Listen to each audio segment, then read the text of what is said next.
All right, so let's talk about the brief history of the spottiest hero from James Gunn's new cast of hooligans.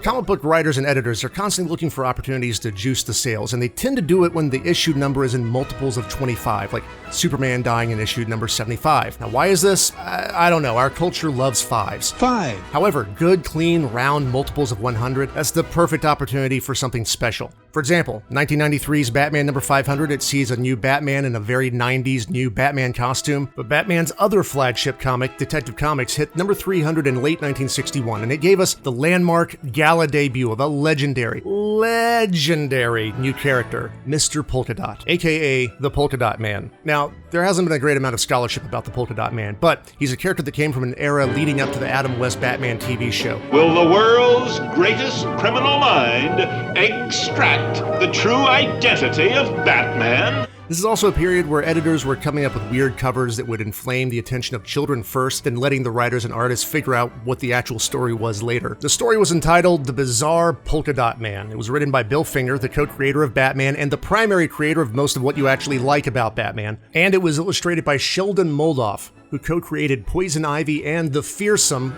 Zebra Man.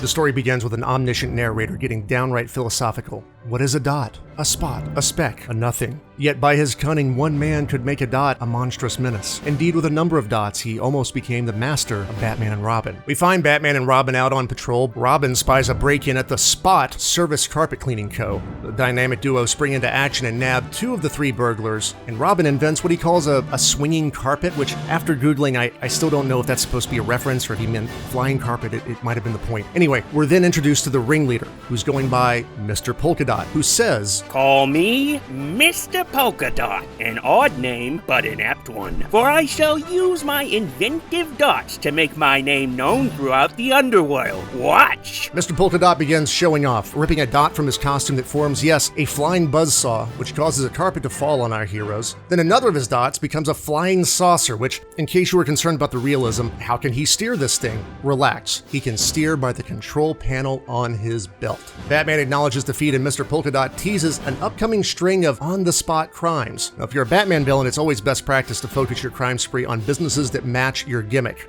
The second bank of Gotham on the... Second anniversary of the day I captured him. How could Two-Face resist? Later, in his, quote, bizarre hideout, Mr. Polka Dot is asked to explain exactly how his genius technology works. Inside my costume are wires connected to each dot.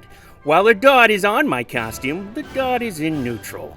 When I rip off a dot, it is activated electronically and then does the job for which it was gimmicked. Okay, that doesn't tell us anything. You'd think someone who could invent dots that could become flying platforms and buzzsaws that, oh yeah, also disintegrate after use, could also get some sweet venture capital investment, but no, Mr. Polka Dot is going after carpet cleaning companies. From there, we see Mr. Polka Dot committing crime after crime. You might even call it a crime spree. And we find out that Gotham City has an abundance of dot and spot enterprises. Meanwhile, everyone is making fun of Batman and Robin. The newspapers are saying Polka Dot Man drives Batman dotty. But Batman does some deep analysis of the locations of the crimes. And reader, the answer is before you. Can you solve the puzzle too? The map leads the dynamic duo to the final dot crime at a company that makes maps, because maps have dots. Batman blinds Mr. Polka Dot with a flare batarang. He then reminds us that in outer space, the world looks like a dot. The Carl Sagan estate owes them royalties, by the way. And then Mr. Polka Dot finally sees spots. As the story concludes, we're shown the answer to the map puzzle. That's right, Mr. Polka Dot was drawing a stick figure, and this is some real Zodiac killer stuff here, guys. Thus ends the merely 16-page Ballad of Mr. Polka Dot, a character so impactful he wasn't mentioned again for 17 years, in a one-page segment of Batman's Bureau of Missing Villains. He's made a few spotty appearances since then, including a brief moment in Batman the Brave and the Bold cartoon where he's playing pool with your boy Zebra Man.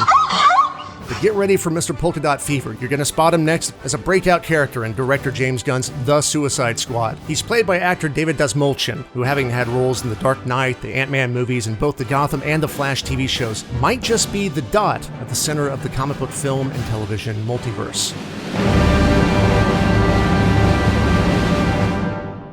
You get it? Dot? Like, you know, he's the dot at the center. Shit.